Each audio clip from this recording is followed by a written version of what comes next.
grabadas y que luego se ponen a disposición a través de nuestras redes. Muy bien, entonces voy a proceder con la presentación de nuestro webinar de hoy. Si me permiten presentarlo, hoy día vamos a hablar sobre diseño antisísmico de puentes con el método del AASHTO LRFD y el software CSI Bridge. Nuestro expositor es el ingeniero Manuel Basilio Balqui, él es ingeniero civil de la Universidad Ricardo Palma con especialidad en estructuras y puentes y tiene amplia experiencia en el desarrollo de proyectos de infraestructura vial. Tiene además conocimiento de las especificaciones americanas de diseño del AASHTO LRFD para diseño de puentes, así como el manual de puentes del Ministerio de Transportes y Comunicaciones. Tiene mucha experiencia en análisis y diseño estructural de puentes en concreto armado, puentes de concreto preesforzado y puentes de acero estructural. Además, se ha dedicado a la evaluación estructural de puentes mediante la metodología AASHTO LRFR de rating y reforzamiento estructural de puentes con fibra de carbono. Además, él es docente en Simétrica y dicta el curso justamente de puentes con CSI Bridge. Así que, sin mayor preámbulo, le voy a dar una cordial bienvenida al ingeniero Basilio, ¿ya? Y adelante, profesor, la sala es de usted. Bienvenido.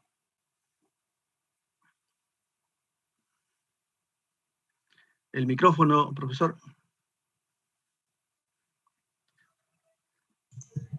A ver, nuevamente, bueno, buenas noches con todos. Gracias, José, por la presentación. Bueno, nuevamente, bueno, en resumen, agradecerle al grupo Simétrica, pues, por permitir, ¿no?, que otra vez nos encontremos a través de esta plataforma y poder compartir unos minutos para hacer una pequeña, digamos, presentación acerca de lo que involucra al análisis de puentes, ¿no? Es la segunda vez que hacemos esta presentación y, bueno, cada vez se aprende algo nuevo, ¿no? Algo diferente, lo cual pues va aumentando los conocimientos, tanto de ustedes, los participantes, y, bueno, de Ginebra también, ¿no?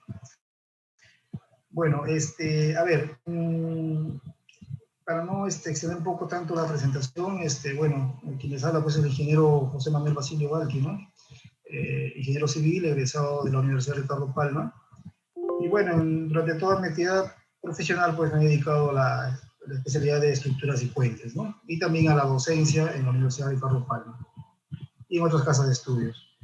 Bien, bueno, ante todo, gracias a cada uno de ustedes por su tiempo, ¿no?, en participar de este evento y con la intención pues de aprender algo nuevo, escuchar un tema nuevo de repente. Me imagino que muchos de ustedes ya tienen alcances sobre el contenido de lo que se va a hacer, pero eso sí, quisiera más, de alguna manera, indicarles que por motivos de tiempo, y debido a esta situación en la que estamos pasando, pues, me ha sido un poco imposible, digamos, de elaborar un tema un poco más amplio, con mayor información, porque, bueno, el tiempo se va en el trabajo y en este tema, ¿no?, de la pandemia, pues, que cada día nos llegan noticias, pues, un poco desagradables, ¿no?, que no quisiéramos recibir. Entonces, es inevitable, ¿no?, estar, digamos, al 100%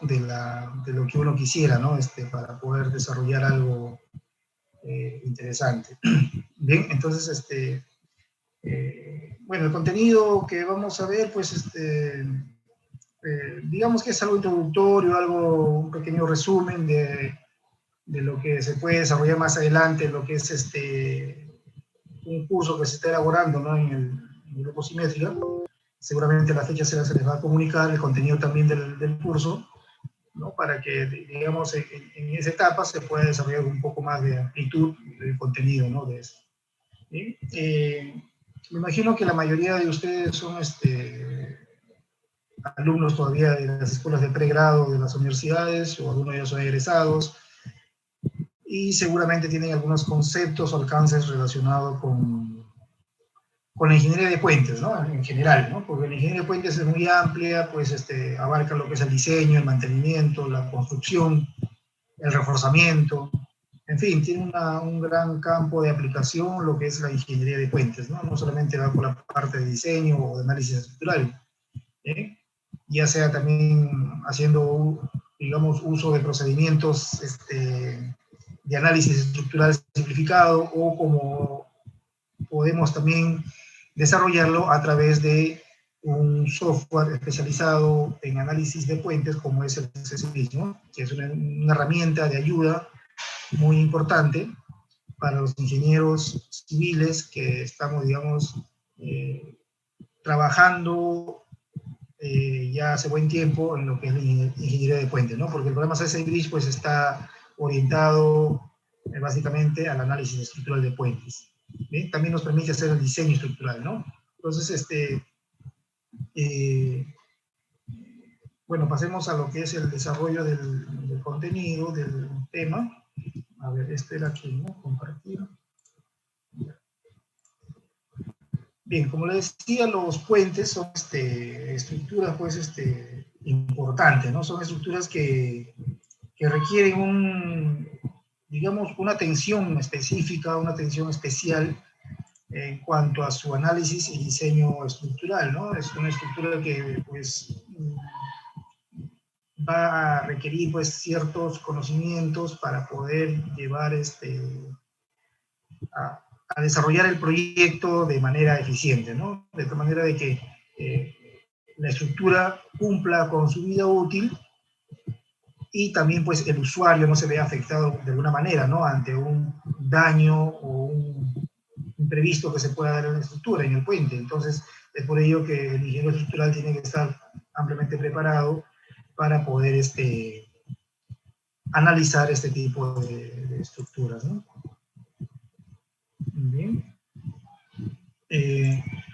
Ahora, aquí hemos puesto el tema de hoy, diseño antisísmico de puentes con LRFD y CSBridge, ¿no?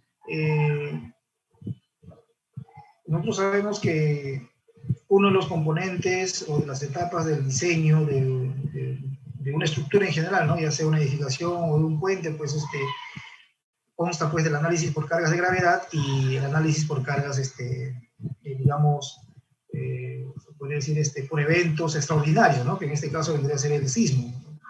Obviamente en nuestra región o en el Perú, estamos, pues, estamos ubicados en una zona, digamos, de alto riesgo, que nos obliga a que nuestras estructuras, ya sean edificios o puentes, tienen que estar, tiene que considerarse necesariamente el efecto sísmico en el análisis estructural, ¿no? De tal manera que se puede obtener, digamos, las acciones internas que corresponden a la estructura y, por lo tanto, llevar a un diseño óptimo, ¿no? Entonces, para el desarrollo del tema, bueno, se ha, digamos, establecido un contenido de 13 puntos, pero son cortos en realidad, ya no es tan extenso como para quedarnos hasta medianoche, es algo rápido, ¿no? Digamos que como antecedentes o como algo, digamos, un concepto rápido para que, digamos, podamos ir familiarizándonos con el tema de la ingeniería de puentes, ¿no? Como le dije en su momento, la ingeniería de puentes, pues, es amplia, no solamente la parte sísmica, sino también la parte de cargas de gravedad, que, pues, puede ser las cargas permanentes o las cargas transitorias, ¿no? Que están ya establecidas en el manual, perdón, en las especificaciones H2LRFD, y también el manual de puentes. Para hablar del Perú, pues el manual de puentes ¿no? del Ministerio de Transportes y Comunicaciones, que tiene una publicación de hace unos años en la cual, pues, establece los parámetros para el análisis estructural de puentes, ¿no? Entonces, pero obviamente está elaborado en base a las especificaciones AASHTO-LRFD, ¿no? De Estados Unidos. Bien, entonces, como bien es cierto, nosotros conocemos ya de los, digamos, algunos cursos de pregrado que el mundo está conformado, la Tierra está conformada por placas tectónicas, ¿no? Estas placas lo que hacen, pues, es estar en constante movimiento a cada instante, y eso lo que va a ocasionar, pues, es que existan fricciones, choques, deslizamientos entre placas, lo cual, pues, va a generar o va a desencadenar una serie de movimientos en la superficie terrestre, ¿no? Incluso creo que hace unos minutos ha habido un pequeño temblor, era un poco leve, pero son movimientos pues que se dan de un momento a otro, ¿no? Inesperadamente, sin previo aviso. Entonces, en tal sentido, pues, tenemos que tomar en cuenta, de acuerdo a la ubicación también de donde estemos o donde nos encontremos, vamos a tener que considerar los efectos sísmicos que se van a producir por efecto de la interacción o el roce de dos placas continuas, ¿no? Entonces, podemos ver acá en este mapa, el Perú pues, se encuentra justo, ¿no? La zona costera del Perú se encuentra pues, justo en la zona de la playa de Nazca. Entonces, incluso eso está acá indicado como una falla convergente, ¿no? O destructiva. Entonces, es un dato muy importante que tenemos que tener en cuenta cuando se van a realizar el análisis y diseño estructural de una estructura, ¿no? Por eso es que en la zona de la costa del Perú, los factores o las condiciones sísmicas son muy, muy altas, a diferencia de los lugares que están más alejados de la zona costera. Entonces, lo mismo debe suceder en otros países, ¿no? Que de acuerdo a su ubicación, o la ubicación donde se va a proyectar un puente o una estructura, se tiene que considerar pues, los efectos o la aceleración sísmica que se espera en la zona, ¿no? Entonces, es muy importante tener pues, en cuenta estos detalles durante la elaboración de un proyecto. Ahora, estas placas o estos movimientos que se dan entre placas van a ocasionar unos tipos de ondas sísmicas, ¿no? Que también son ampliamente conocidas, ¿no? Son dos tipos de ondas, las volumétricas y las superficiales, o también conocidas las ondas de compresión o las ondas primarias, y las ondas de corte, que son las ondas S, ¿no? Que son digamos, las ondas más destructivas. Y luego tenemos las ondas R y las ondas L, ¿no? Son pues los componentes de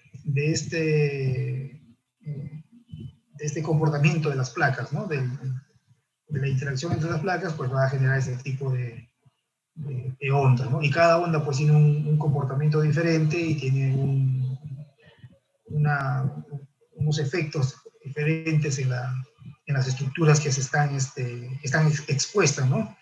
Mientras más cercana se encuentra la estructura a la generación de estas ondas, mayor va a ser el daño, ¿no? Y también el medio por el cual viajan las ondas, ¿no? Recuerden que si tenemos un medio flexible o un suelo flexible, la onda va a viajar con mayor velocidad y pues obviamente va a dañar las estructuras. Entonces, es por eso que cuando se realiza las investigaciones geotécnicas para el diseño de la cimentación del puente, ya sea de un puente de un solo tramo o un puente continuo, se realizan perforaciones, por ejemplo en el Perú no son menores a 20 metros, ¿no? Incluso hay perforaciones de 40 o 50 metros, porque el suelo es extremadamente malo, entonces se requieren hacer perforaciones a mayor profundidad, de tal manera que se pueda encontrar un estrato bueno.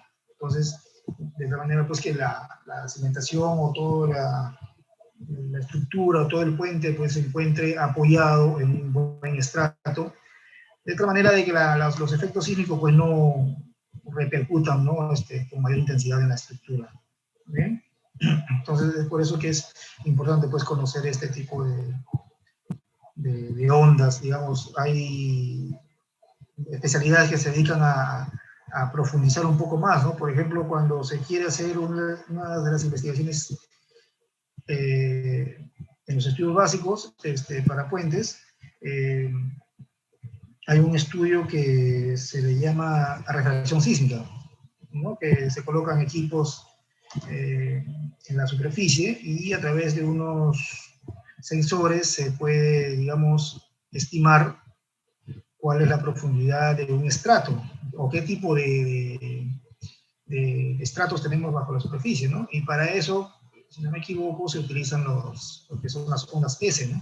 Entonces, es por eso que el estudio de esas ondas pues, es importante, ¿no? Para determinar ciertas características del suelo de fundación.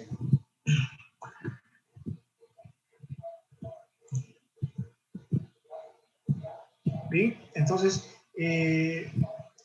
a lo largo de la historia, pues, hemos tenido, o en el mundo entero han habido eventos sísmicos muy, de gran intensidad, que han ocasionado, pues, daños en la infraestructura, en la sociedad, en las personas. Entonces, de alguna forma, pues, han ido, mal o bien, digamos, enseñándonos a los ingenieros que debemos ir mejorando, ¿no?, en la parte de diseño sísmico para las estructuras. Recordemos que el procedimiento actual que tenemos para análisis sísmico de puentes no es el mismo que se utilizaba, pues, hace 20 o 40 años atrás, ¿no? Entonces ha ido cambiando progresivamente, pues, en base también a las lecciones que nos han ido dejando, pues, los eventos sísmicos, ¿no?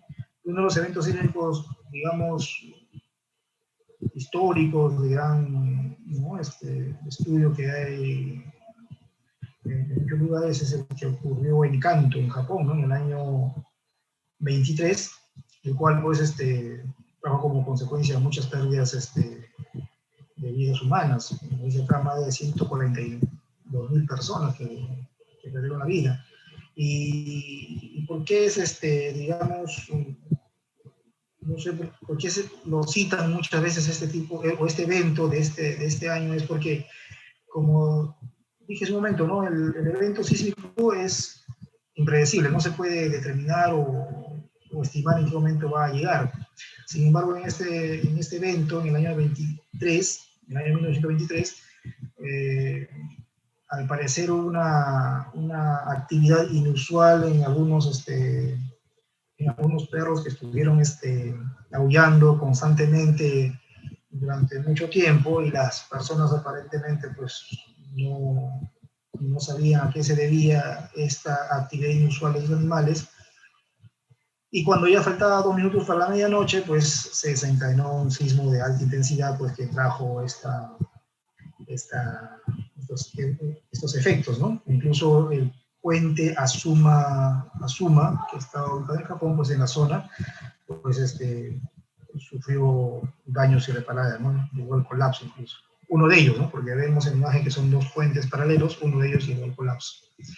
Entonces, a veces, pues, los animales también pueden advertir, ¿no?, cualquier evento inusual que se pueda presentar, porque tienen, creo, ciertas habilidades, ¿no?, para percibir ciertas frecuencias o sonidos de la naturaleza. Entonces, habría que de alguna forma también tener en cuenta esos detalles, ¿no?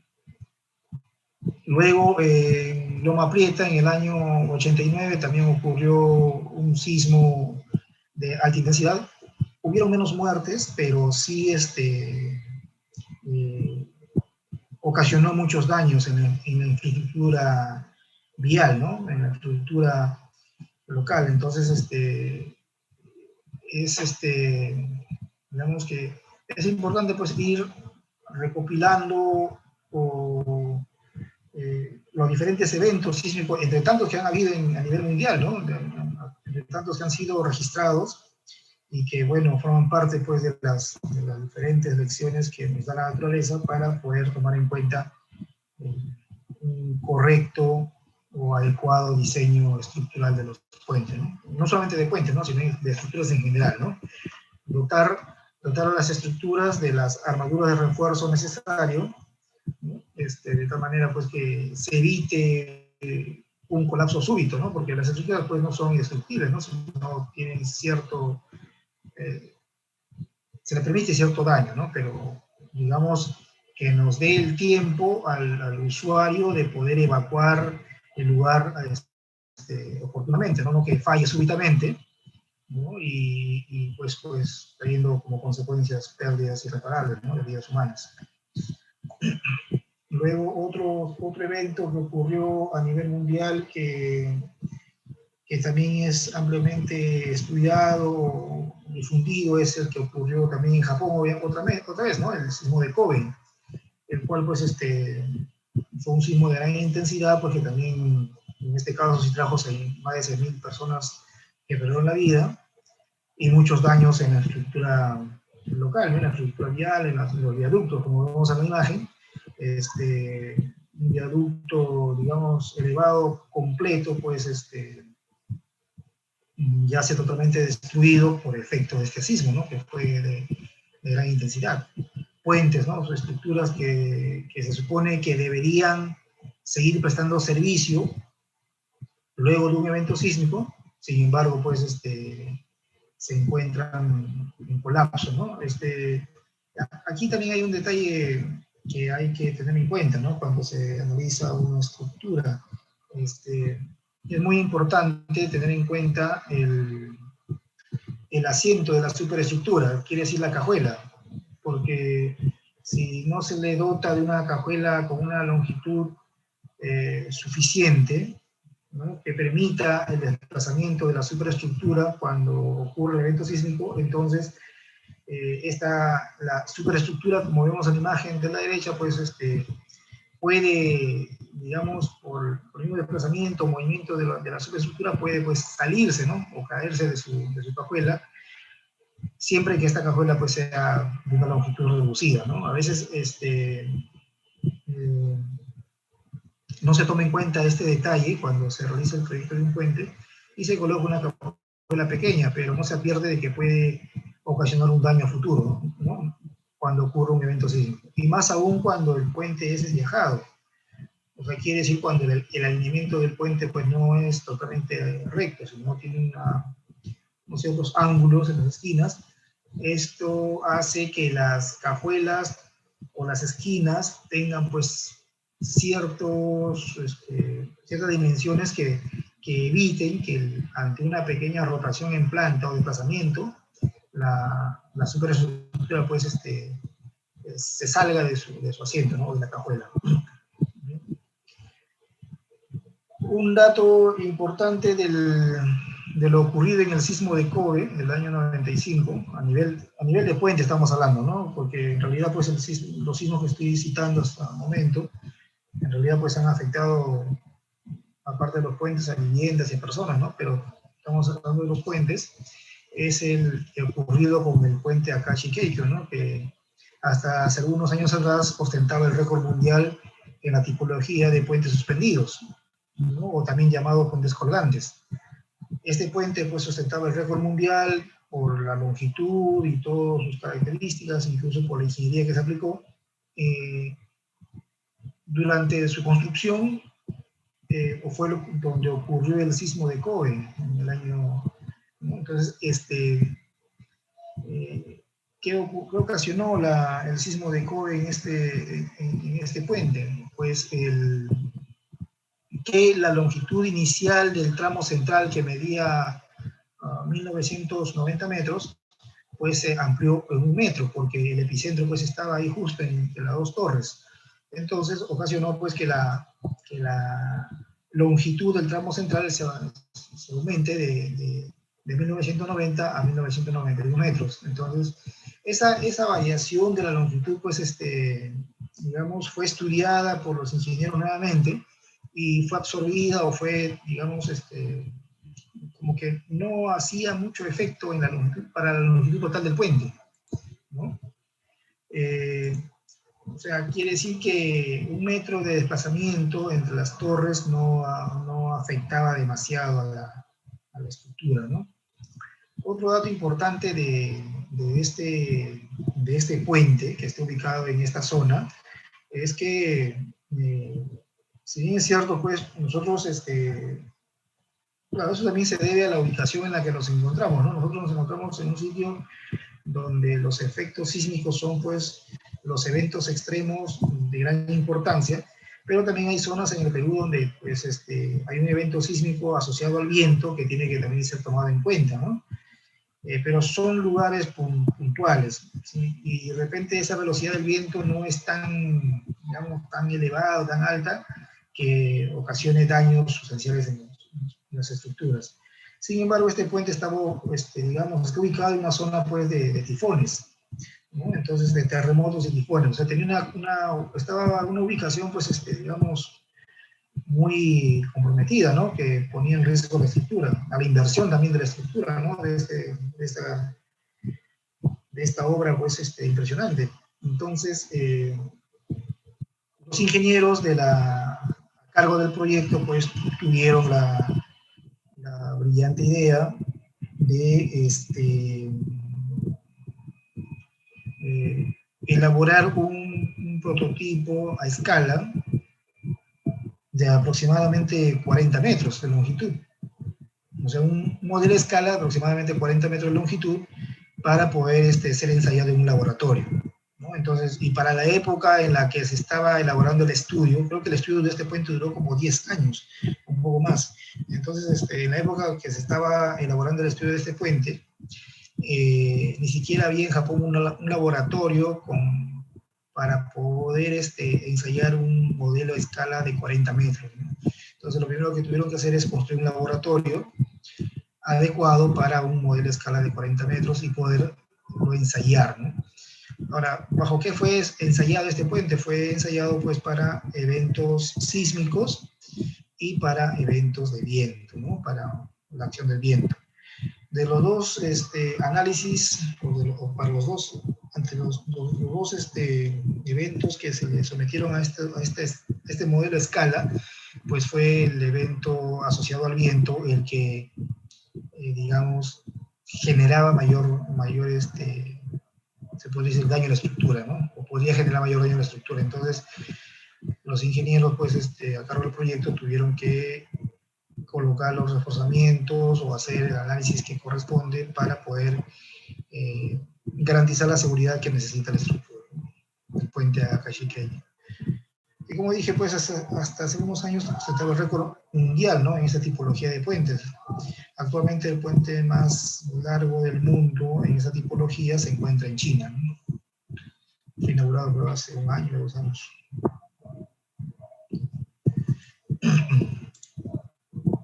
Bien.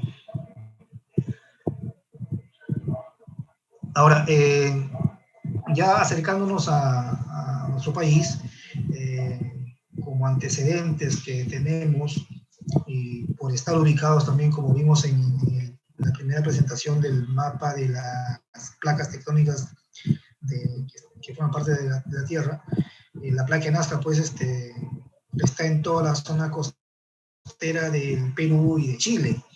Entonces, es un problema que tenemos que compartir tanto nosotros como el país del sur en cuanto al diseño sísmico de las estructuras, ¿no?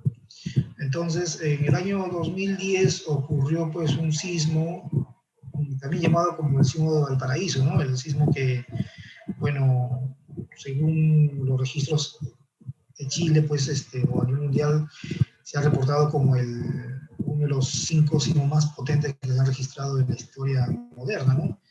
Ha sido de tan intensidad este sismo que ocurrió en el año 2010 en Chile, que varios puentes ubicados en zonas urbanas, pues, colapsaron, dejando, pues, incomunicados a muchos lugares de la zona urbana de Chile. Entonces, eso es uno de los aspectos, pues, que debemos, en lo que debemos enfocarnos, ¿no? Porque, si bien es cierto, a veces nos preocupamos en el diseño de un puente que muchas veces se preguntan, ¿no? ¿Cómo se consideran las cargas vehiculares o cuando el puente está totalmente cargado, ¿no? Sin embargo, ya hay un procedimiento, digamos, conocido para poder analizar el puente, digamos, ante cargas transitorias, ¿no? En este caso, si hacemos uso de las especificaciones AASHTO, tendremos, pues, que hacer uso de la sobrecarga HL93, ¿no? Que es una carga móvil que nos va a permitir hacer el diseño de la superestructura. Ahora, si vamos a la parte sísmica, pues tenemos que también hacer uso de las especificaciones AASHTO, en la cual vamos a tener todos los lineamientos, ¿no? Entonces, ahora, estos puentes que se encuentran en las imágenes y que, bueno, colapsaron como consecuencia de ese sismo, pues, de acuerdo a los reportes, fueron puentes diseñados y construidos con las especificaciones AASHTO estándar, ¿no? ¿no? O sea, la versión anterior a las especificaciones AASHTO LRFD. Entonces, esas especificaciones no es que sean malas, ¿no? Son buenas, sino que aparentemente, pues, no han sido o no han sido tomadas en cuenta al 100% en cuanto a las recomendaciones del AASHTO, y muchos de los puentes que colapsaron por la acción sísmica fue por la falta de longitud de cajuela, lo que hace un momento les comenté, ¿no? Esos puentes que ven que están ahí colapsados de un solo lado, pues ha sido por falta de longitud de cajuela en los estribos, ¿no? En los pilares. Entonces, y eso después, eso se pudo haber solucionado fácilmente, ¿no? Aumentando la longitud de la cajuela en el momento del diseño del puente, de tal manera pues que hubiese tenido una gran longitud para que se desplace tranquilamente la superestructura, ¿no? Sin llegar al colapso de esa forma como vemos. Otro, digamos, detalle que se encontró en los puentes que colapsaron era que no contaban con vigas diafragmas en los apoyos, en los ejes de apoyos. Entonces, al no tener las vigas diafragmas en los ejes de apoyo, toda la acción sísmica fue recibida por la viga principal. No tuvo ese elemento transversal, que es llamado viga diafragma, para que ayude a mitigar de alguna manera los efectos de las cargas sísmicas ocurridas en aquel año, ¿no? Entonces, es por eso que muchos de los puentes colapsaron y otros no colapsaron, pero algunos puentes no colapsaron, o sea, se quedaron en su apoyo original, pero las vigas estaban prácticamente destruidas en la zona de apoyos, porque al no tener la viga diafragma en esa zona, pues toda la fuerza sísmica se alojó en el alma de la viga, entonces todos esos elementos estaban totalmente deteriorados, ¿no? El alma y el ala inferior estaba deteriorado, por lo tanto, pues el puente quedó inservible y simplemente tuvo que ser reemplazado, ¿no? Y así también hubieron otros puentes, así como en la zona urbana, también hubieron puentes digamos, sobre ríos que colapsaron, ¿no? Puentes continuos que tuvieron que ser reemplazados totalmente porque prácticamente el evento sísmico fue tan fuerte que el puente no tuvo la capacidad de absorber estas acciones ocasionadas por el sismo. Entonces, en el Perú, pues, allá por el año 96 tuvimos lo que es el sismo de Nazca, que es un sismo, pues, que ocasionó, pues, también daños en muchas zonas de la zona sur del Perú.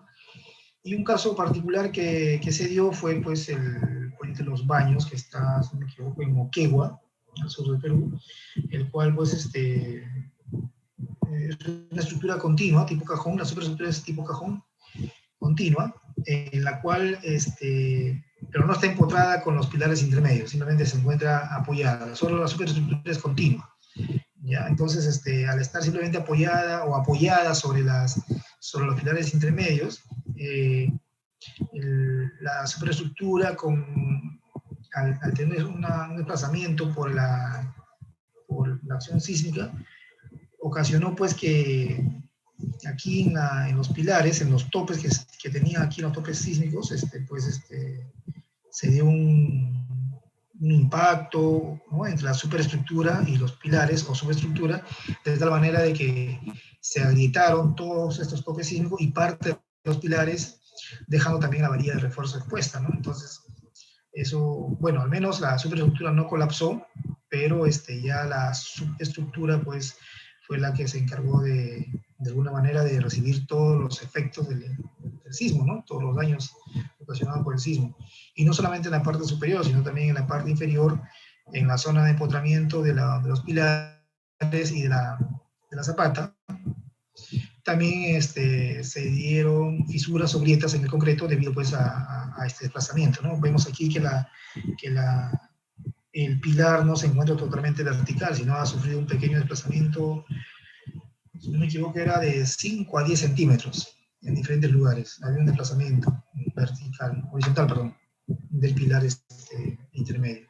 ¿Sí? Entonces, todas esas son unas lecciones que se han dado a nivel mundial y también en nuestro país, en el Perú, como consecuencia, ¿no?, de la acción sísmica que se va a dar siempre. O sea, siempre vamos a estar sometidos a este problema. No es que ocurre una vez y ahí termina, ¿no?, sino es un evento natural. Es así como cuando incrementa el caudal de los ríos, ¿no?, cuando está el fenómeno del Niño, es lo mismo, ¿no? Es un evento cíclico que, bueno, va a darse siempre con un periodo de años, y, bueno, hay que estar preparados para diseñar las estructuras,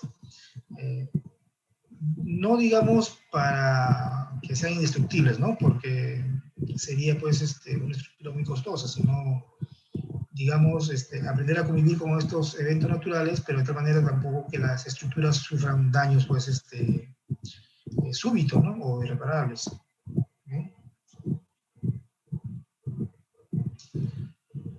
Entonces, en cuanto a los desafíos que tenemos en el Perú para la construcción de puentes, tenemos, pues, que tener en cuenta todos esos detalles, ¿no?, que vivimos, para empezar, en una zona altamente sísmica. De acuerdo a la ubicación de las placas tectónicas, la ubicación del Perú dentro de una zona altamente sísmica, pues hay que considerar estos aspectos cuando vamos a proyectar, en este caso, un puente, ¿no? En realidad la recomendación es general, ¿no?, tanto para edificaciones como para puentes. Entonces, como vemos aquí en este mapa, todos estos puntos rojos, pues, significa, pues, zonas de alta intensidad sísmica, ¿no?, que está,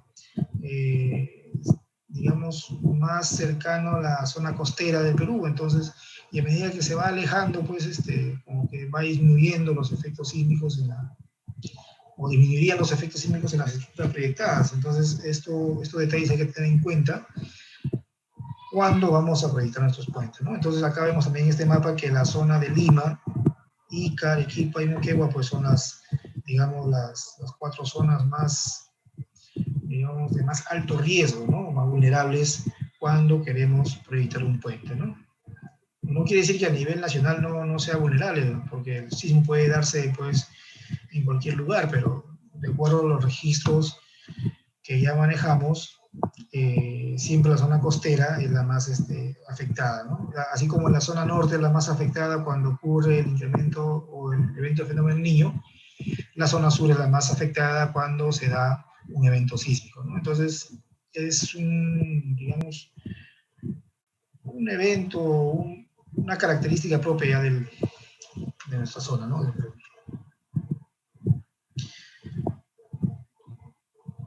Bien, entonces, para el análisis y diseño, pues, de los puentes, acá en el Perú, pues, ya hacemos uso ya hace buen tiempo de lo que son las especificaciones AASHTO, ¿no?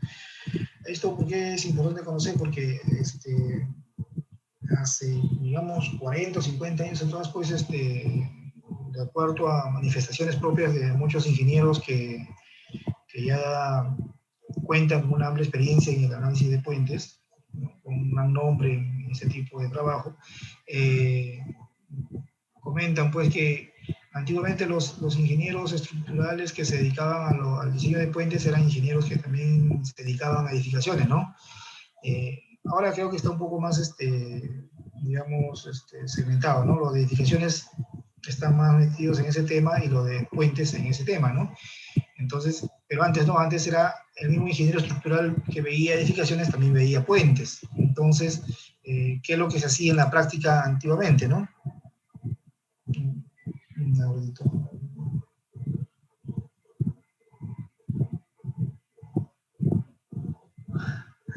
Un ratito. Entonces,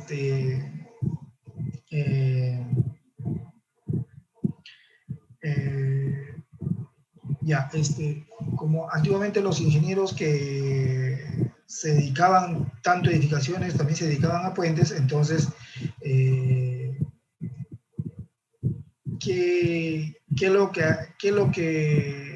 ¿cómo procedían con el análisis de los puentes?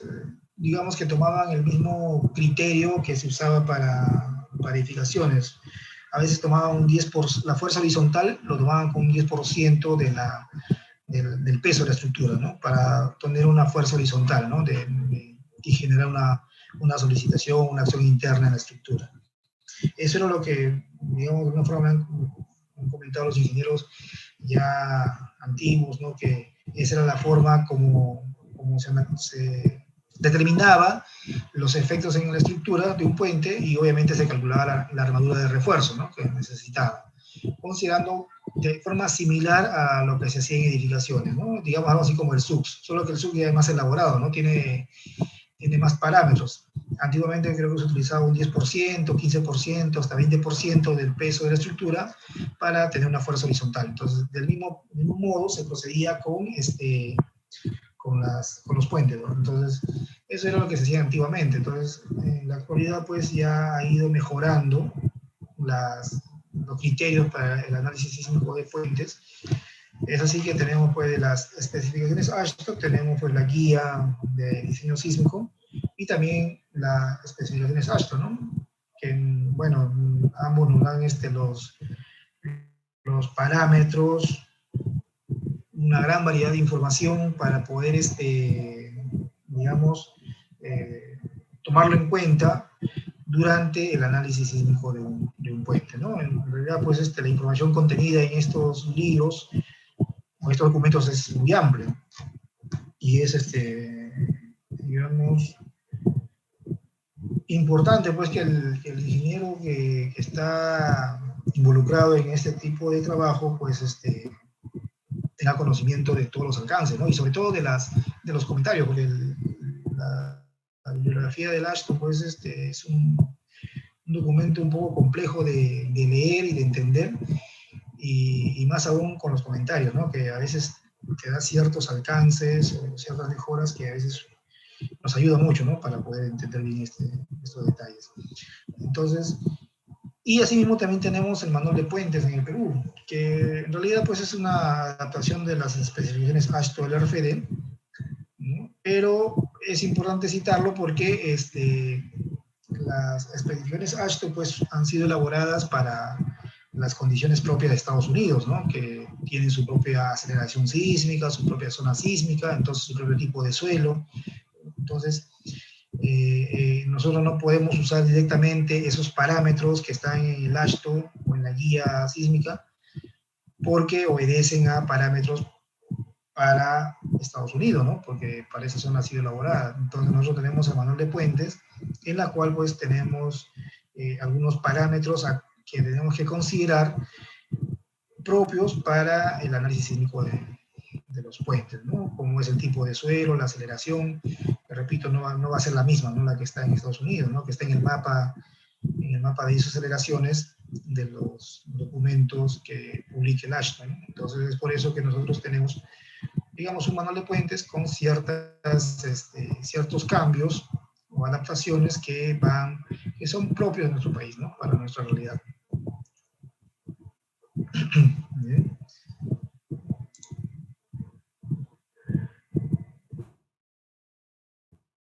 Entonces,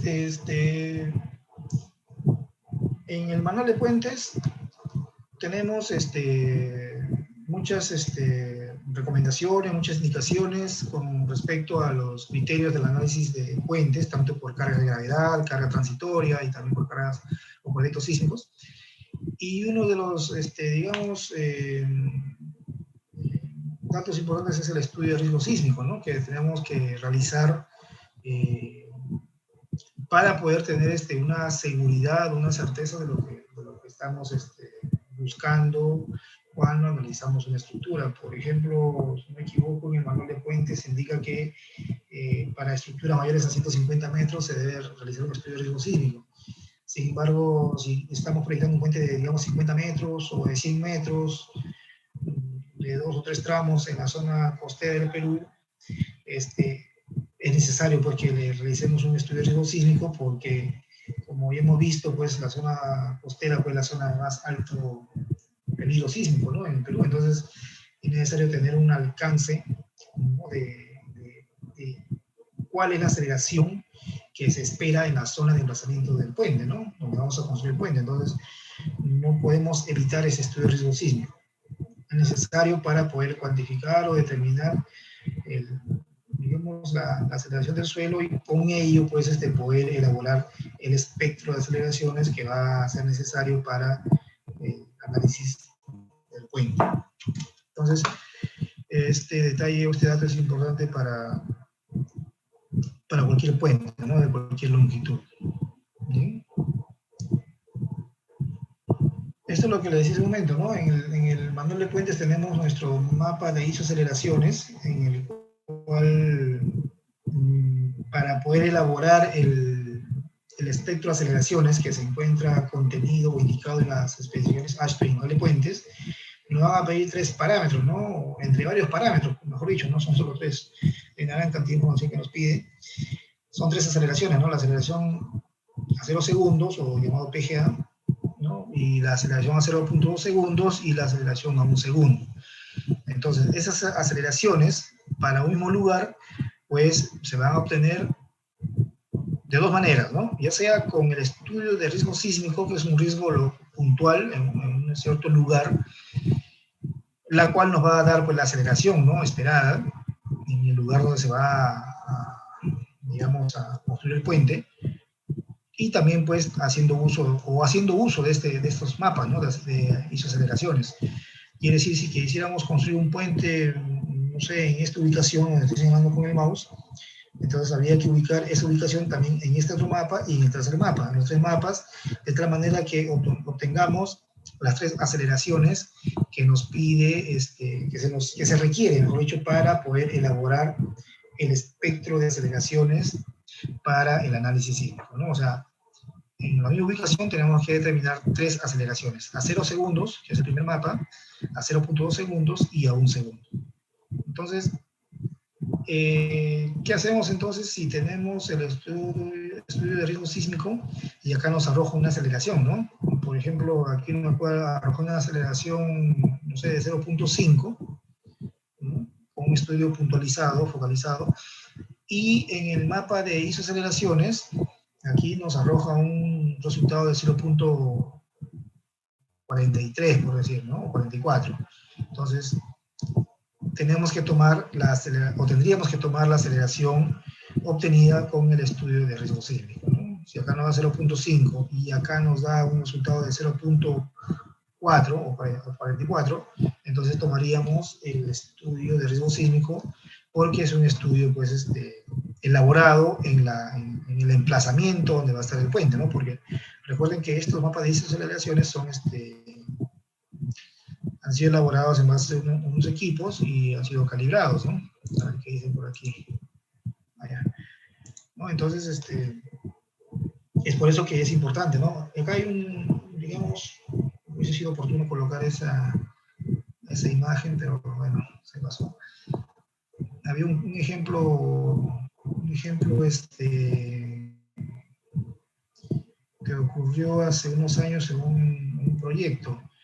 El proyecto estaba ubicado por el Cusco, un puente de gran longitud, el cual, pues, si solamente nos hubiésemos, digamos, hubiésemos seguido o hubiésemos utilizado este mapa de isoaceleraciones, fácilmente ubicamos el lugar donde estaba ubicado el puente, ¿no? Digamos, donde estoy señalando, ¿no? Ahí está la conexión del puente, y luego aquí, y también en el otro mapa, y extraemos las 3 aceleraciones, y con eso elaboramos el mapa de el espectro de aceleraciones.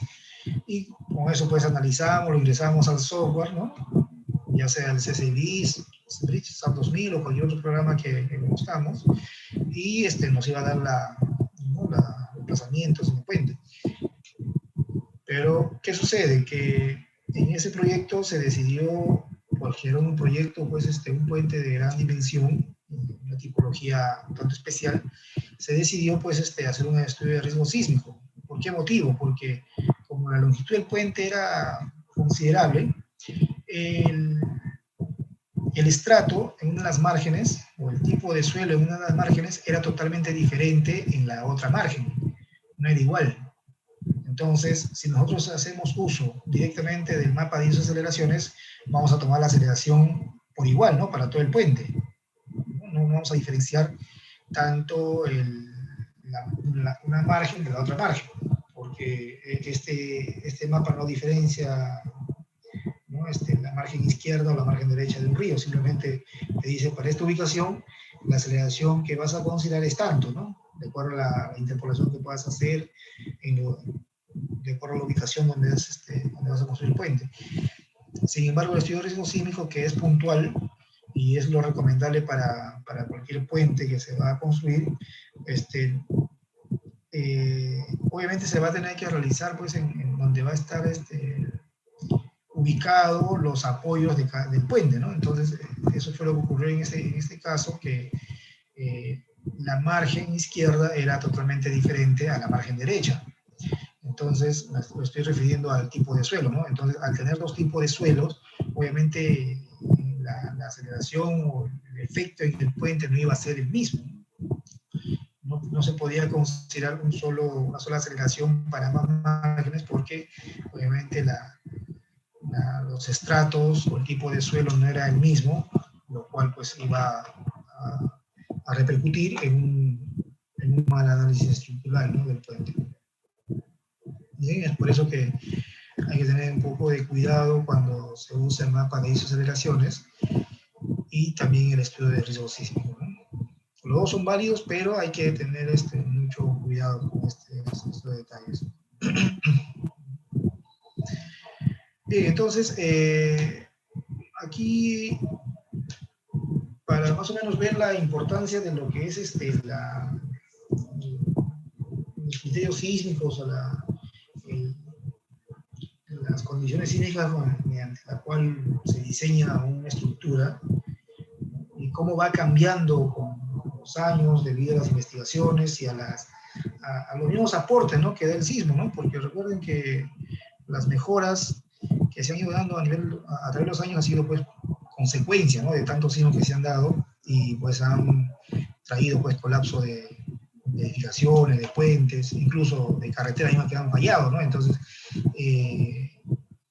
hay que tomar esas lecciones y pues plasmarlo en un documento que pues nos permita realizar un adecuado diseño, ¿no?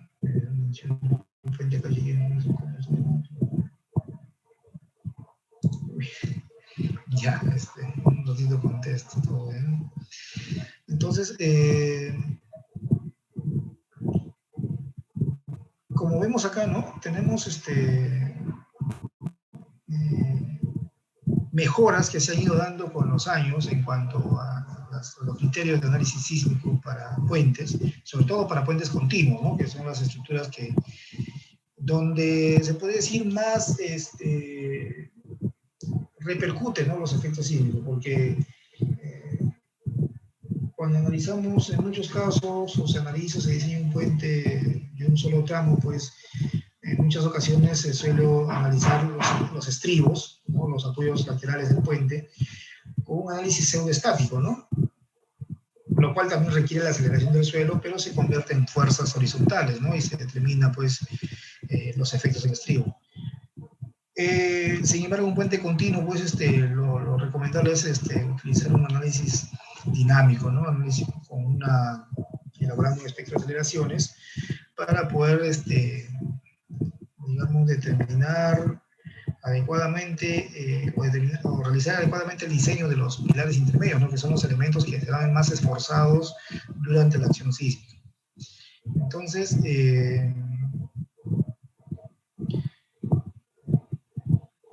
esto es lo que más o menos sucedió con esta estructura, con el viaducto del tren eléctrico que está ubicado en Lima, que pues se inició pues la obra pues allá por los años 80, ¿no? Entonces, pero pues que no logró concluirse. Entonces, se reinició la construcción creo en el año 2010 o 2011, ¿no? Entonces, ya muchos años después, pero no se reinició la construcción directamente sobre lo que existía, sino que se contrató a un grupo de ingenieros nacionales e internacionales de tal manera que realizaron las investigaciones o las evaluaciones de las estructuras existentes para sacar muestras de concreto, escanear los aceros, para ver en qué condición se encontraba la estructura que ya había sido construida, ¿no?, en los años. Entonces, pues llegaron a las conclusiones de que el concreto pues, se encontraba en buenas condiciones, ¿no? Tenía buenos elementos con alta durabilidad, no había problemas con respecto al concreto o al acero, ¿no? No había daños. Sin embargo, cuando se vio los aspectos sísmicos en esta estructura existente, pues llegaron a la conclusión de que no estaba acorde, la estructura existente no estaba acorde con las nuevas exigencias sísmicas para las estructuras, más aún para viaductos. Y aún así, teniendo en cuenta también las lecciones del sismo de Chile. Bueno, el sismo de Chile, si no me equivoco, fue de 8.8, ¿no? Creo que estaba ahí escrito. Entonces, como fue un sismo de alta intensidad, entonces se espera pues que también aquí en el Perú pues pueda darse en algún momento un sismo de esa intensidad, ¿no? O de repente más fuerte, ¿no? Entonces,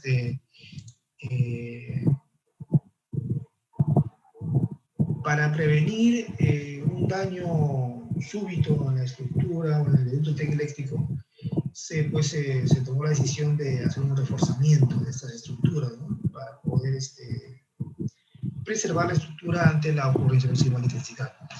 Entonces, como en aquella época estaba vigente la versión del AASHTO 2009, porque aquí yo estoy mostrando la de 2011, cuando se realizó el reforzamiento o el estudio del viaducto del tren eléctrico, aquí en Perú, se utilizó en la versión 2009.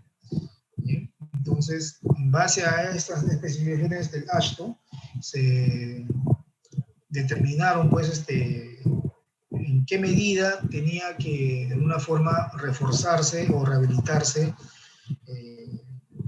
sobre todo la subestructura, toda la subestructura, porque la superestructura no presentaba mayor inconveniente o mayor daño, pero sí la subestructura. Entonces, en tal sentido, pues, se optó por el reforzamiento de esos elementos, que son, pues, la zapata y los pilares intermedios, ¿no? Entonces, la zapata original, pues, del viaducto del tren eléctrico, pues, tenía esta forma escalonada.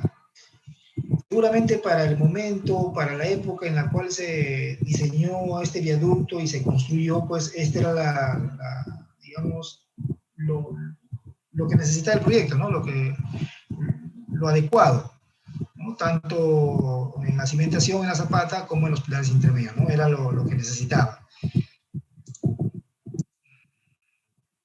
¿Bien? Sin embargo, pues, cuando se hizo la evaluación con las especificaciones AASHTO de aquel entonces, llegaron a la conclusión, pues, que en realidad, pues, al viaducto, pues, le faltaba, a la zapata y a los pilares le faltaba capacidad, ¿no?, estructural.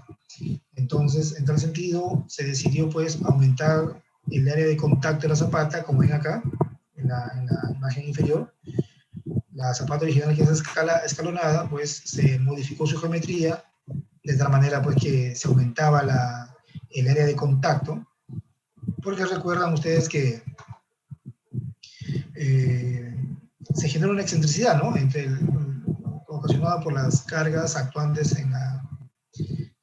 proveniente de la superestructura. O sea, viene el efecto sísmico y la carga axial, y esto me va a generar, ¿no?, el momento y la carga axial me va a generar, pues, una excentricidad.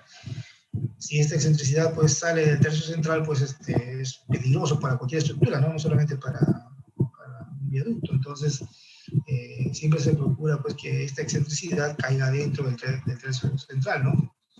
En tal sentido, pues, al evidenciar, pues, que no estaba cumpliendo, pues, con estos requerimientos, pues, se decidió ampliar el área de contacto.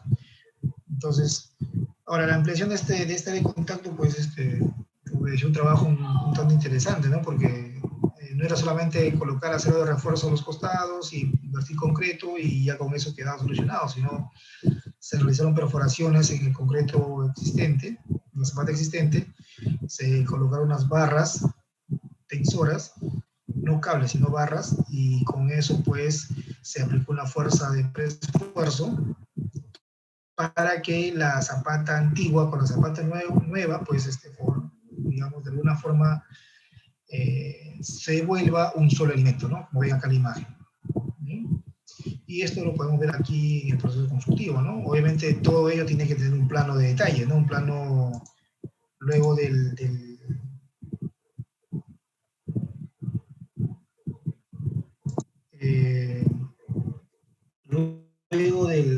obviamente del análisis estructural de las estructuras, del puente, con los planos de detalle, pues se van a la obra y pues se realiza lo que está indicado, ¿no? Y acá vemos las perforaciones en las zapatas, y por acá se logra ver de alguna forma las barras que se colocaron para poder tensarlo y que la zapata antigua que vemos aquí con el nuevo concreto, pues se vuelva de alguna forma un solo elemento, ¿no? Teóricamente, ¿no? Pero esa es la solución que se optó en aquel momento, ¿no? Y seguramente, claro, todavía la estructura no ha sido sometida a un sismo de alta intensidad, pero se espera pues que funcione, ¿no? Correctamente. Hasta donde tengo entendido, la solicitación sísmica o estas mejoras que se hicieron en el viaducto del tren eléctrico aquí en el Perú han sido considerando un sismo de 9 grados, ¿no? Porque como el sismo de Valparaíso o de Chile fue de 8.8, aquí en el Perú creo que se consideró hasta una intensidad de 9 grados.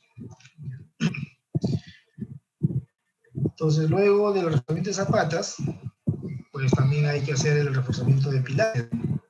Obviamente, el mecanismo o la solución que se aplicó para el reforzamiento de esta estructura fue mediante la fibra de carbono. Es un elemento que ayuda, aumenta la resistencia a la flexión, pero no a la compresión, ¿no? Porque su espesor es muy, digamos, delgado, que no aumenta mucho la sección transversal de la columna, pero sí ayuda bastante a la fuerza cortante y a la flexión. Entonces fue la solución que se aplicó en este tipo de elemento estructural, que son los pilares del viaducto del tren eléctrico. Se elaboró también el plano, la cantidad de capas que se debería colocar, y obviamente se aplicó de esa forma en los pilares intermedios, ¿no? Logrando de esa forma pues que cuando se dé el sismo pues de gran intensidad en un momento aquí en el Perú o en la zona de Lima, pues este reforzamiento pues cumple, ¿no? Con las funciones con la que se ha previsto, ¿no? Es evitar pues que el viaducto pues presente daños irreparables que vimos en los antecedentes de Kobe o de Loma Prieta, ¿no? Que muchos daños creo que por corte, ¿no? Se presentaron en los pilares intermedios que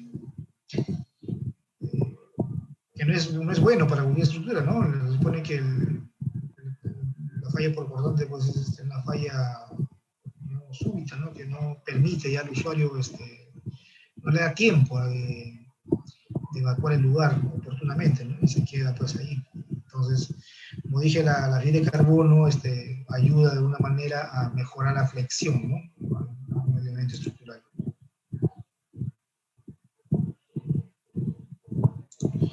Bien, a ver, después vemos las preguntas. Bien, entonces, dice, la demolición de las estructuras existentes, o sea, en el caso de que se hubiese demolido, ¿no?, las estructuras existentes del viaducto del tren eléctrico, como vimos, al no cumplir con los efectos sísmicos, pues hubiese generado pues más demora en la ejecución del trabajo de todo el recorrido, ¿no?, del viaducto, porque hubiésemos empezado de nuevo, ¿no?, con la obra.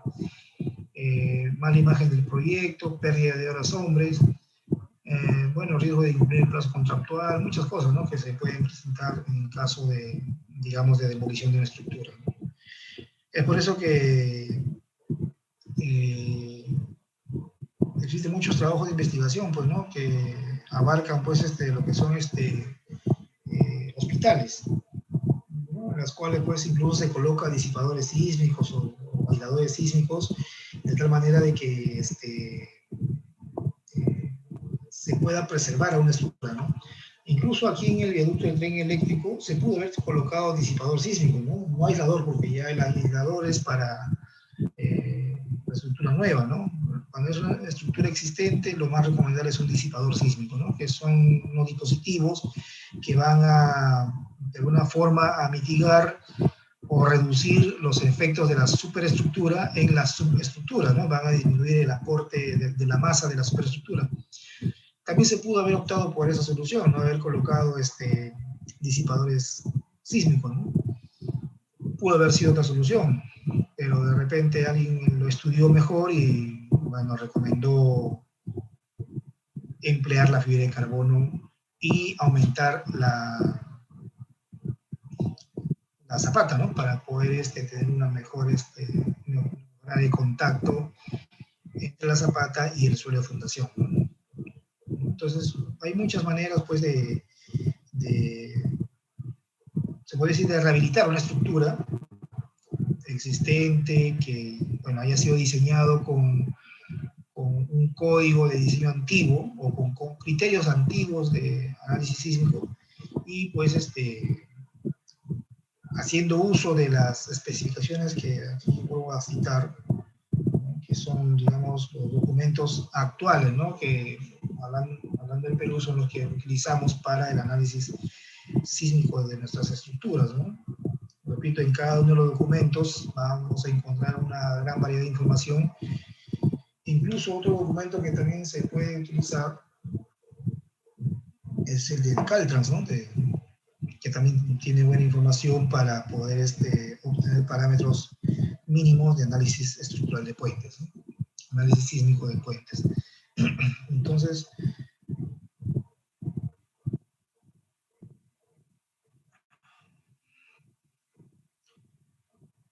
eso fue lo que de alguna forma, pues,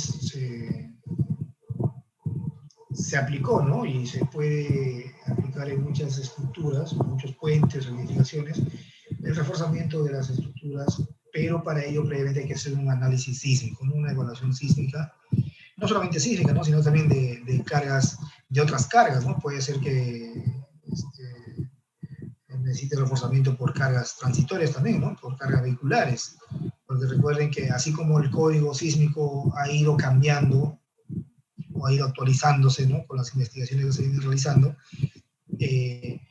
los puentes antiguos también han sido analizados y diseñados con una sobrecarga vehicular o una sobrecarga móvil diferente a la que actualmente utilizamos. Entonces, eso nos va a obligar también a realizar una evaluación estructural de la superestructura con otro procedimiento, ¿no? La superestructura, pues, obviamente es como el análisis sísmico, ¿no?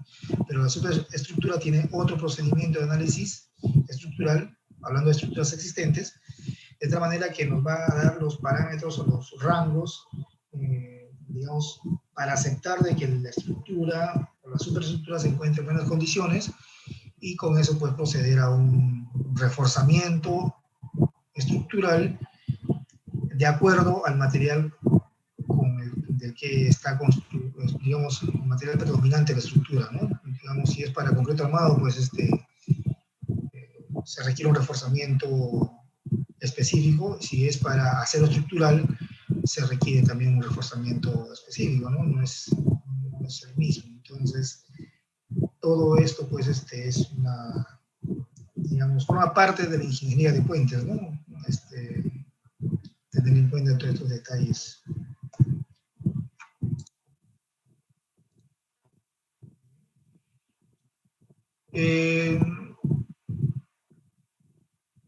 Para citar un poco lo que es el programa CSI Bridge, es digamos, el software que actualmente utilizamos aquí en Perú, que es ampliamente conocido, ¿no? Que, digamos, muy ya difundido, ¿no? A nivel nacional en cuanto a su uso, incluso el año pasado hemos realizado un curso al respecto. Y se espera pues, que en las próximas semanas se realice un nuevo curso con el CSI Bridge, ¿no? por lo cual se les invita a ustedes, ¿no? que se les invita pues, a participar de este nuevo curso, en el cual se van a dar nuevos temas. ¿Bien? Entonces, bueno, este fue, digamos, la evaluación de un puente ya que tiene más o menos 50 años. Está ubicado acá en la zona urbana de Lima, que, digamos, pues, en la época en la cual se construyó el puente, no había ni siquiera programas, ¿no? O herramientas de análisis estructural, ¿no? Un software, simplemente se hacían procedimientos o análisis estructural con procedimientos simplificados. Y seguramente, seguramente al hacer el análisis sísmico de este puente, de repente el ingeniero que estuvo a cargo del proyecto, pues tomó en cuenta ese criterio que le mencioné en su momento, ¿no? Que se tomaba pues 10%, 15 o 20% del peso de la superestructura para tener una fuerza horizontal, ¿no? Y con eso puedes calcular los momentos y la altura que se requiere. Entonces, ese puente, pues, como vemos en la imagen, ha sido analizado con el programa CSI Bridge, ¿no? Y, bueno, obviamente se ha elaborado, bueno, se ha ingresado los datos o la información con la que se cuenta, ¿no? Porque para poder hacer el análisis de un puente, hay muchas formas de realizarlo, ¿no? Muchas exigencias. Por ejemplo, tenemos que conocer la resistencia en concreto, ¿no? Para empezar. Y para ello, pues, tenemos que recurrir a los planos del proyecto. Y a veces no se cuenta con los planos. Entonces tenemos que buscar una alternativa, ¿no? Que puede ser con esferometría, con diamantina. Extraemos diamantina para poder saber cuál es la resistencia en concreto. Entonces, eso ya va, digamos, de una manera haciendo que investiguemos un poquito más a la estructura, ¿no? Que vamos a analizar o evaluar. Entonces, esa estructura que vemos en la foto, que fue llevado al programa CSI Bridge, digamos, con la información que se pudo obtener de planos y también con las medidas de campo. Ese trabajo se realizó con los alumnos de la Universidad de Carlos Palma. Pudimos hacer el levantamiento de campo de ese puente. De otra manera, pues, que ellos mismos, pues, modelaron el puente, levantamos información de campo para poder llevarlo todo al software, ¿no? Obviamente con respecto a las varillas de refuerzo, a la altura de refuerzo que tienen los pilares intermedios, pues se tuvo que confiar en la información que está en los planos, ¿no? Porque no había manera, pues, de escanear como se hizo en el viaducto del tren eléctrico, ¿no? Por aquí les muestro la imagen otra vez. Aquí, ¿no? Por ejemplo, lo necesario, lo correcto es escanear, ¿no? Saber dónde se ubican las varillas y de qué diámetro son. Sin embargo, en este puente que estamos viendo por acá, se tuvo que contar o confiar en la información de los planos, ¿no? Y son planos muy antiguos, entonces esos detalles pues se tienen que ser considerados en el programa, ¿no?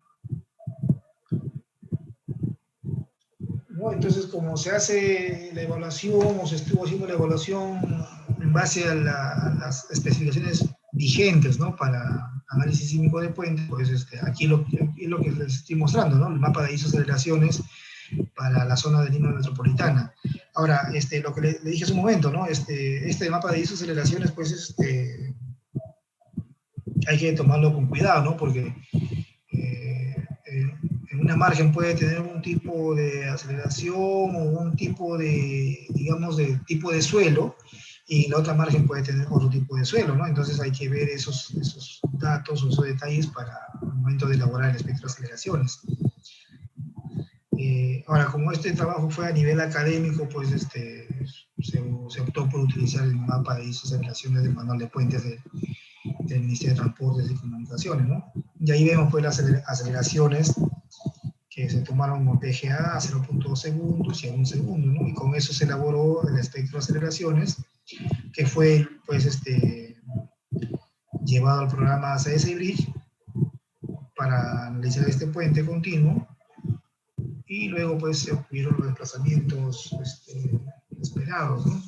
Claro, luego también hay más trabajo que realizar, ¿no? Más evaluaciones que realizar. Solamente estoy mostrando un par de imágenes en cuanto a un par de desplazamientos, pero todo esto se puede obtener pues con ayuda del programa CSI, ¿no? Y muchas cosas más que se pueden enfocar, ¿no? Obviamente con criterio y con el cuidado que se requiere, pues porque el programa es de gran ayuda, ¿no? Como cualquier otro programa, pero si no interesamos bien los datos, pues podemos incurrir en una mala información, ¿no? Bien, entonces, este trabajo pues académico se realizó con la intención pues de saber más o menos cuánto se va a desplazar el puente en ambas direcciones, y de alguna manera ver pues no si los pilares intermedios pues se iban a ver más esforzados de lo que se esperaba, ¿no? Porque de repente ante la ocurrencia de un sismo de alta intensidad, que obviamente va a ocurrir, de repente este puente, la intención es evitar, ¿no? que colapse súbitamente como ocurrió en los sismos de Chile, ¿no? De Valparaíso en el año 2010. Entonces, la intención es ir advirtiendo, ¿no? que este puente, entre otros puentes que puedan haber, pues pueden colapsar súbitamente, ¿no? Y así hay muchos estudios en muchos lugares acá en Lima Metropolitana que ya advierten de que muchos puentes podrían colapsar ante la ocurrencia de un sismo de alta intensidad. Entonces, correspondería a las autoridades, pues, a cargo de la administración de los puentes, dependiendo también, ¿no? su ámbito, ¿no? Que le corresponde, realizar o convocar a los ingenieros, pues, altamente calificados o preparados para realizar la evaluación de las estructuras, a realizar un análisis estructural adecuado y determinar cuál es la mejor solución, ¿no? Para ese tipo de estructura. Así como en el viaducto del tren eléctrico se ensanchó y se reforzó la zapata y también se aumentó se reforzó con fibra de carbono los pilares intermedios. Lo mismo para este puente, ¿no? Habría que hacer un estudio, digamos, más a detalle, ya no solamente con el mapa de isoaceleraciones, sino incluso con escaneando la varilla de refuerzo, extrayendo muestras de testigo de diamantina y tener una mayor certeza de lo que pueda ocurrir con este puente, ¿no? Con este puente de gran longitud, que está ubicado en una zona muy importante aquí en Lima, ¿no? Entonces, el colapso de este puente, pues, sería de alguna forma catastrófico, ¿no? Para la zona urbana de Lima. Incluso la longitud de la cajuela, donde descansa la superestructura, es reducida, no tiene mucha longitud. Entonces, lo que se espera es que suceda lo mismo con los puentes de Chile, ¿no? Al momento de darse un desplazamiento, un movimiento de la superestructura, pueda caer. ¿Ya? Pueda caer, incluso los pilares pueden de repente resistir la fuerza sísmica, pero por el movimiento constante de la superestructura, el tablero puede caerse, digamos, al río, ¿no? Solamente por la falta o por la longitud de la cajuela, que es muy reducida. Entonces, para eso, pues, una forma de prevenir ese daño, pues, o ese posible daño o colapso por una insuficiente longitud de cajuela, pues sería, pues, colocar una ménsula, ¿no? Debajo de cada viga, una ménsula y tope sísmico, ¿no? De tal manera de que ayude a reducir digamos, que se salga de su cajuela, ¿no? La superestructura. Hay muchas soluciones que se pueden aplicar en las estructuras. Obviamente los disipadores sísmicos se pueden emplear, pero requieren mantenimiento constante, ¿no? Y aquí, pues, en muchos lugares no tenemos esta cultura, ¿no? Estar haciendo mantenimiento a los dispositivos, ¿no? Entonces, es más, ni los apoyos neopreno a veces se les da mantenimiento, que son elementos importantes dentro de la función del puente. Entonces, imagínense, pues, ¿no? De colocar un disipador sísmico y luego dejarlo ahí sin mantenimiento, y cuando ocurre el sismo, pues este disipador no cumpla con sus funciones y, bueno, el puente pues colapse, ¿no? Sería una pérdida.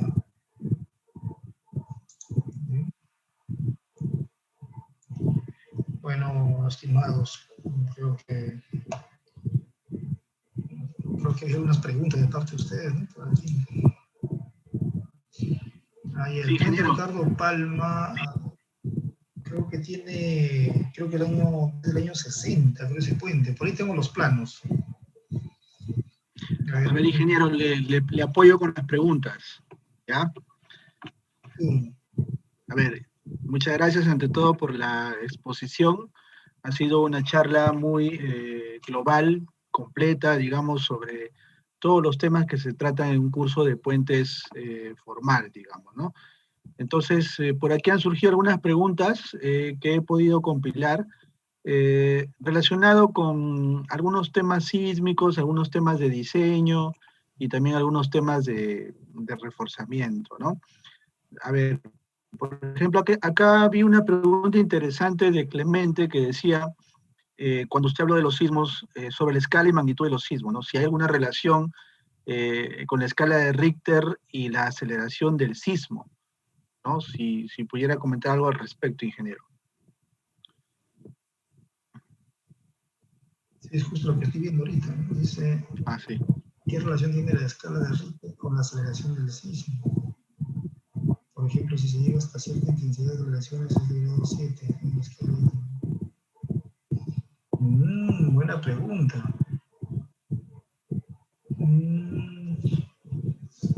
La verdad, si tuviese la respuesta acertada, se la diría.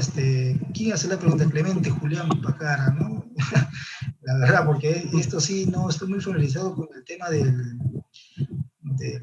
la influencia de la escala de Richter, ¿con qué dice? Con la aceleración, ¿no? Es el grado 7. ¿Por qué menciona el grado 7? Claro, la pregunta va orientada, o sea, obviamente la magnitud MW, si tiene alguna relación o correlación con la aceleración del sismo, ¿no? Seguramente se refiere al PGA, ¿no? Aceleración máxima en la roca. Y pone como ejemplo la magnitud. Bueno, hasta donde yo tenía entendido,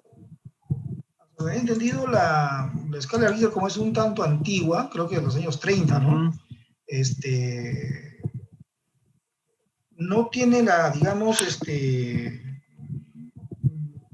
la capacidad para, digamos, determinar la cantidad de energía liberada, ¿no? que ocurre en un sismo. Por eso es que existe la intensidad, la escala de momento, ¿no? Que es la que sí permite medir con mayor certeza la cantidad de energía liberada durante un sismo, ¿no? Incluso a partir del grado 7, por eso me llamó la atención, ¿no? ¿Por qué coloqué grado 7? Porque justamente a partir de ese grado es que la escala de Richter empieza a digamos, como que, recuerdo lo que he podido tener alcance es que sufre cierta saturación, ¿no? Y lo que no le ocurre a la escala de momento, ¿no? A la escala de momento sí tiene un mejor, digamos, comportamiento o trabajo para poder determinar la cantidad de energía liberada durante un sismo, ¿no? Eso es lo que más o menos podría dar como alcance. Efectivamente, claro. Muy bien, a ver, por aquí hay más preguntas relacionadas con el tema sísmico, pero si le parece vamos al tema de puentes, mejor para sacarle más provecho. A ver, Permítame un segundito. También hay preguntas relacionadas con el mapa de isoaceleraciones, pero considero que eso escapa un poco del tema central, ¿no? Acá hay una pregunta también de Clemente que dice, ingeniero, al hacer perforaciones a la zapata existente, por las fotos que mostró, se nota que hicieron perforaciones a esta zapata para correr acero transversal y longitudinal. ¿Cómo hicieron para que estas perforaciones no dañen el acero existente del pilar y la zapata existente? A ver, un ratito. Eso está por acá. Ahí tenía un detalle, ¿no? De la zapata. Claro. A ver, acá esta imagen, ¿no? Donde se hacen unas perforaciones para colocar estas barras. Así es. Y en campo, las fotos ya de campo, se ve que aquí están las perforaciones, ¿no? Se ven las perforaciones y acá está la barra. Claro, obviamente para poder perforar hay que hacer el escaneo, ¿no? De las barras que forman parte de la zapata. Seguramente eso ha sido un trabajo muy minucioso y no dudo que alguna de las barras de la zapata haya sido, digamos, cortada, ¿no? Inesperadamente, pero lo que se tiene que realizar, pues, necesariamente es el escaneo, ¿no? Por eso es que aquí hay una imagen donde a los pilares intermedios, pues se les hace un escaneo para determinar exactamente dónde están ubicadas las barras y pues se ha tenido que realizar un escaneo necesario, ¿no? Para poder hacer estas perforaciones y evitar pues el corte de estas varillas de refuerzo, ¿no? Que forman parte de la zapata y más aún de los pilares intermedios, ¿no? Que forman parte de la superestructura. Claro, claro. Ingeniero, por aquí tengo una pregunta sobre diseño. Me dice Clemente también, ¿la losa del puente se diseñaría solo para cargas de gravedad? ¿Los pilares se diseñan por sismo? Y en el caso de los estribos, ¿bajo qué carga se diseñaría? ¿Qué comentario le merece? Ah, y acá está, ¿no? La losa, sí, ya, Clemente, Julián, bueno. Ya, claro, aquí hay varios componentes, ¿no? Lo que es la losa, los pilares y los estribos. A ver, la losa, pues, está dentro de lo que es digamos, la superestructura, ¿no? Lo que se le denomina esa forma, ¿no? A las partes, digamos, globales del puente, ¿no? La losa está dentro de la superestructura y lo que es el pilar y el estribo forma parte de la subestructura, ¿no? Entonces, ahora, la superestructura, que está conformada, pues, por la losa, las vigas, puede ser por un reticulado, va a estar digamos, se va a diseñar, digamos, casi siempre para efectos de cargas transitorias y cargas permanentes, ¿no? Que viene a ser el peso propio de la estructura, y algunas cargas estructurales y cargas no estructurales, ¿no? Mientras que los pilares, pues obviamente van a tener que ser diseñados uno para los efectos provenientes de la superestructura, porque recuerden que los pilares, pues su función es esa, ¿no? Recibir, ¿no? O servir de apoyo para la superestructura. Entonces va a tener que considerarse el peso de la superestructura, los efectos de la carga móvil o la carga viva sobre la superestructura y también los efectos del sismo, ¿no? En esos pilares. Con respecto a los estribos, de igual manera, ¿no? Tiene que estar sometido a los efectos de la carga, de las cargas provenientes de la superestructura. Viene a ser la carga muerta y la carga viva, los efectos sísmicos y también para los efectos de los empujes de suelo. O sea, tiene un componente adicional, ¿no? Que es el empuje de suelos, que puede estar en condiciones estáticas o en condiciones dinámicas. Entonces, ya hay un pequeño, digamos, pequeño cambio en cuanto a las acciones o las fuerzas que se van a tomar en cuenta para el análisis de los, no solamente los estribos, ¿no? De todos los componentes en realidad de todo el puente, ¿no? Van a ir cambiando la cantidad de cargas que se van a aplicar, ¿no? Para cada elemento. Pero sí es muy buena su pregunta, ¿no? Porque siempre preguntan esto con respecto a la losa, ¿no? A veces se piensa que también la losa se puede analizar por efecto sísmico, ¿no? O se va a analizar para este efecto, ¿no? Pero básicamente es para efectos del peso propio o carga permanente y para efectos de cargas transitorias, ¿no? Que son las cargas móviles. Y también puede ser carga peatonal, ¿no? Si fuese el caso. Excelente. Así es. De hecho, el LRFD brinda pues unas combinaciones de carga que se hace para cada tipo de estructura, ya sea superestructura o subestructura, ¿verdad? Claro. Ok, por aquí, si le parece, podemos cerrar con una última pregunta, ingeniero. Más bien, disculpe que hayamos extendido un poquito la charla. Acá Gerardo de repente puede hacer un comentario relacionado con el análisis suelo-estructura, ¿no? ¿Cuándo de pronto es necesario hacerlo para puentes? ¿Cuándo se considera el tema sísmico, no? Con esa pregunta podríamos cerrar. Bueno, el tema de análisis suelo-estructura es un enfoque muy importante porque, a ver, a ver,